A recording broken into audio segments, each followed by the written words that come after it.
1-800-GHOST Town. Call us now. I'm Jason Horton. I'm Rebecca Lieb. And this is Ghost Town.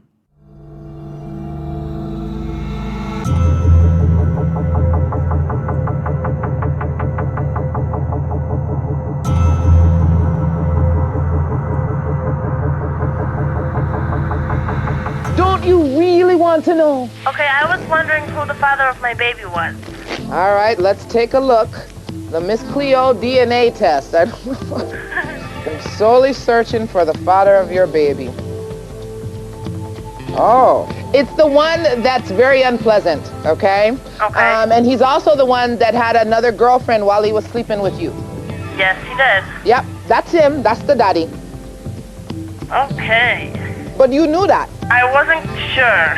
I don't know how. The baby looks just like him.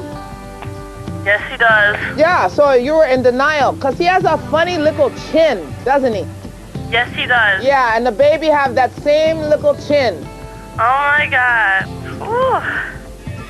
The cards can reveal things that you will never see by yourself. Call me now for your free tarot reading. Call 1-800-980-8637. Now, I've been known to frequent a psychic every now and again. I've gone at points in my life where I'm like, oh, maybe this will give me some clarity. Maybe this will illuminate some parts of my life. But I really missed the whole like call in 1-800. But I do remember the Psychic Readers Network. Do you remember them? Classic. Yeah. I mean, that is, when it comes to 1-800, I mean, it's right in my wheelhouse of being susceptible to things. Not that I ever called, but it was always, there's like late chat, call us now. It was the age of the hotline. It was the age of like, you're sitting there, it's 4 a.m. What are you going to do? You got a phone. Appealing to people, that's how they market it. It's like, what are you doing right now? Nothing. If you're up watching this, then you're susceptible. Something's up with you. You're missing something in your life. Do you want to call a party line, which I always thought would be fun? I think there still are party lines that you can call. Yeah. You can call, you can get an appliance. QVC is still huge, and that's got to be, the mecca. Very true. And I remember moving out here, and we have a friend, Zabeth Russell, who worked for this company, California Psychics. Oh, I was going to work for them. Yeah. Because I think a lot of people from Io West, the theater we performed at, were working there. And I remember talking, I was like, oh, hey, how does this, looking for employment. Yeah. My qualifications? Breathing, willing, a pulse in the area. Yeah. So California Psychics was the big one when I came out here, and I was like, oh, okay, totally. I get this is still prevalent. This is a total sham if my unemployed friends who live in deep NoHo are doing it and making money off of it. Anyways, Beth has a really funny story about kind of getting flung into it. And it reminded me a lot, too, of working as a phone sex operator way back when. Like, the same types of mechanics are used in these things. But the mother of all of these things, like the mothership of all call-ins, psychics or not, is the Psychic Readers Network, which was led, or the front woman was Yuri Del Harris, also known as Miss Cleo. Do you remember? It's interesting because Rebecca texted me this morning that we were doing this, and she's like, oh no, Swindled already did this episode. But this is, and Swindled did an amazing job, so definitely check that out. Oh yeah, I'm sure it's far more comprehensive. It's probably way more robust and interesting and compelling, but I feel like Miss Cleo, it was culturally so relevant. I think there's room.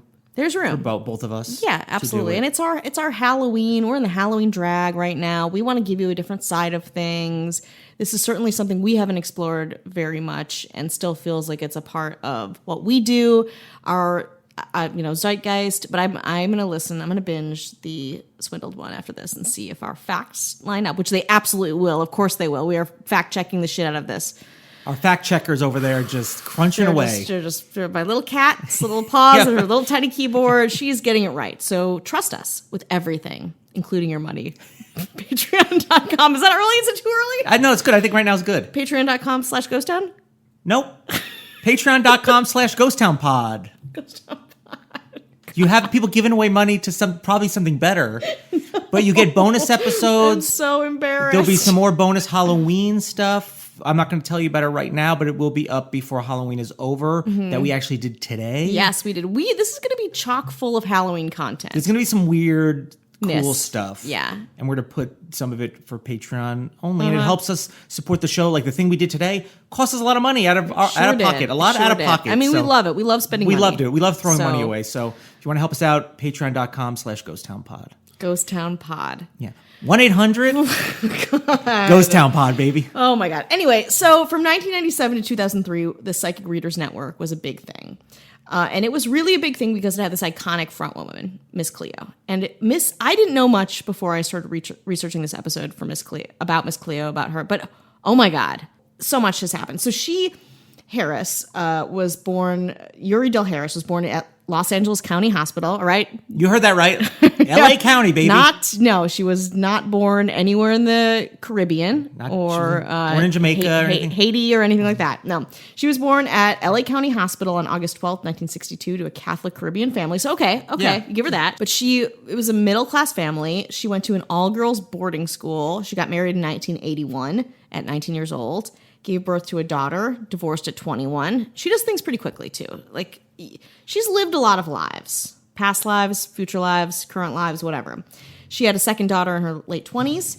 In 1996, her and her partner, which I didn't find out much about, moved to Seattle and opened a theater company because really what she was into was acting. And all of this, knowing that, it makes total sense. The foundations of this. Absolutely. The performance aspect of a lot of things, even, what we're doing right now and a lot of true crime podcasts, it's all needs to be delivered in a way that is somewhat entertaining, but with things backing it up. Yeah, absolutely. Some authenticity backing it up. Exactly. Hopefully it's a nice mix of us being tolerable and facts. Somewhere in there. Yeah, I don't know. Anyway, so she opened a theater company in Seattle where she wrote and produced plays. She also acted in her first project, an autobiographical play called For Women Only, which I tried to get a hold of. The script, it's nowhere. In fact, there's not a lot of concrete information, but her birth certificate is online. So she was born. That's for real. Anyway, For Women Only was about her life, but apparently it was also the debut of this Miss Cleo type character. Like it was her. It was, I assume, someone from her family or some likening back to her Caribbean roots. But that's kind of where we first see this, which is completely co-opted by Psychic Readers Network. Her last project in Seattle was called Supper Club Cafe. That was in 1997. It was not successful. And this is where we see her cheating the people around her pretty readily. She left town with a trail of debts and broken promises, according to the Seattle Post-Intelligencer. Some of her productions claim they were never paid.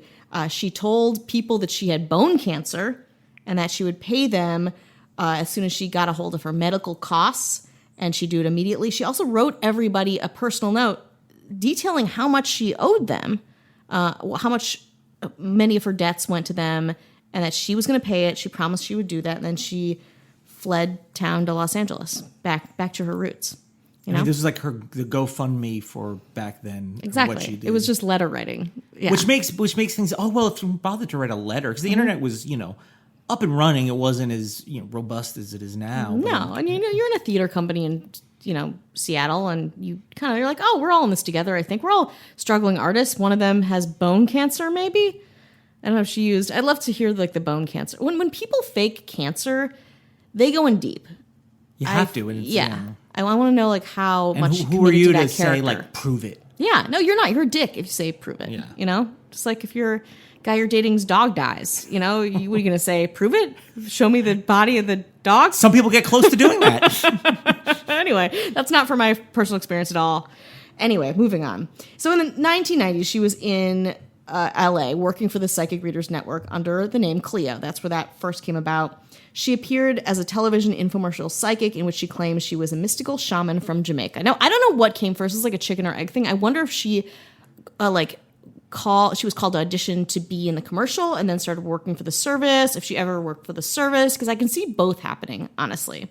But I'm not sure what was what. The service is pretty shady, from what I recall. I mean, nowadays, I'm sure if we saw something in any media and they were like psychics, back in the day it was like crystals, like bad animation, like space, all of that imagery. Well, it's still really successful if you look at televangelists are still... True. By this water, this blessed water, it's still unfortunately very rampant. Yes. And criminal. Yeah, absolutely criminal and very misleading. Honestly, I remember maybe some disclaimers, but really they hit home the fact that they are going to help you with everything, that they have these people that are qualified to do this.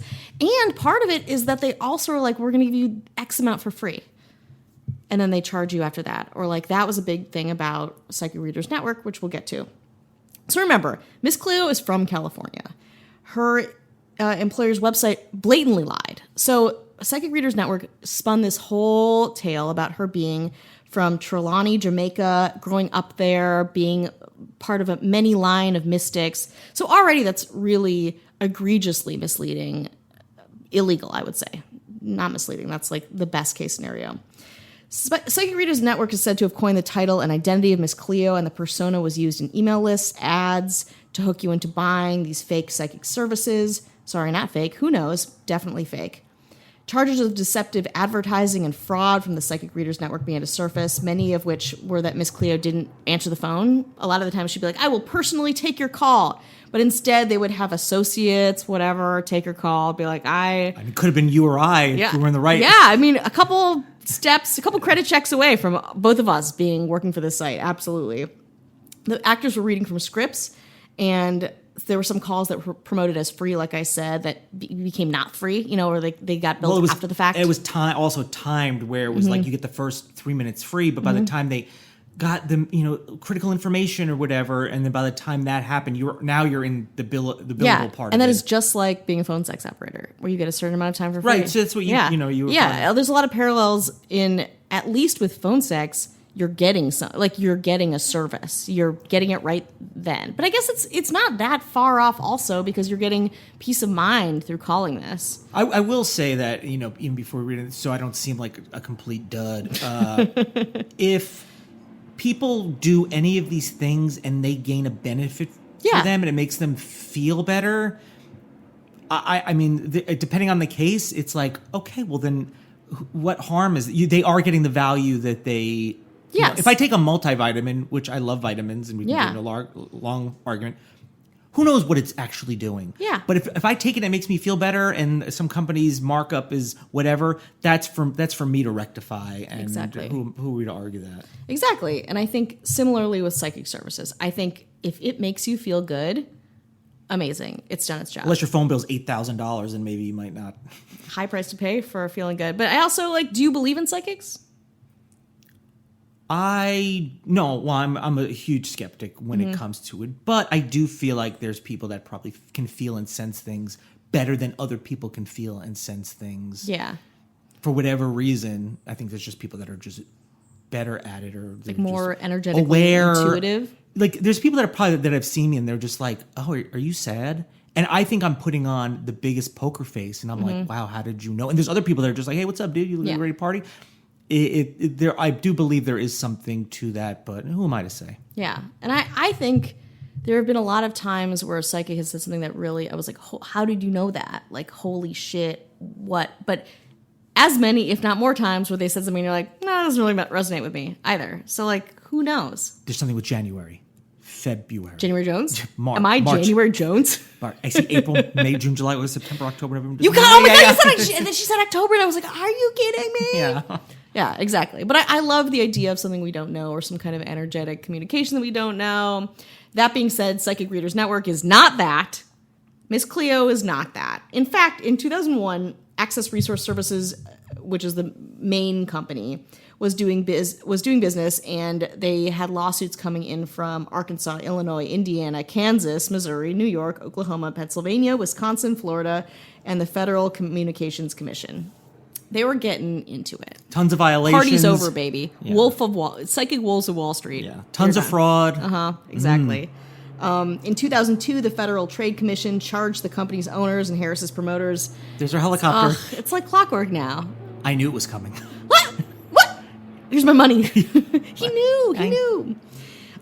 Charged the company's owners and Harris's promoters, Stephen Fetter and Peter Stotts. Now, I actually worked with a guy named Stephen Fetter who he hired me to write a web series, and then he didn't pay me the $2,000, whatever he offered. And I was like, is he part of this thing? My brain was already going there, and I went down a Google wormhole. I don't think that this Stephen Fetter is the same as that Stephen Fetter.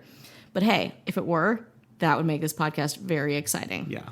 It's not. Anyway, with deceptive advertising, billing, and collecting practices, Harris was not indicted. The Psychic Readers Network had billed its victims for an estimated $1 billion. Her promoters agreed to settle by erasing $500 million of debt owed by, they keep saying victims in a lot of the things that it's not really victims. The people, the patrons, we'll say. To Psychic Readers Network they've paid a $5 million fine to the Federal Trade Commission. So they were trying to make up their debts. They had a lawsuit too that Harris was misrepresented in that she was not born in the Caribbean. She was born in Los Angeles, and that her parents were U.S. citizens. So that all came out in court. We know exactly who she is. But there was life after the Psychic Readers Network. Harris voiced the character Auntie Poulet in the 2002 video game Grand Theft Auto Vice City. So if you found her familiar, maybe you're a little bit younger past this time, you may know her voice from that. I don't know. She's still working. She wrote a book called Keeping It Real, A Practical Guide for Spiritual Living, which is pretty hilarious after all of those lawsuits. In 2003, the New York Daily News reported that TV music network Fuse had signed Harris as a spokeswoman. I don't know anything about that beyond that.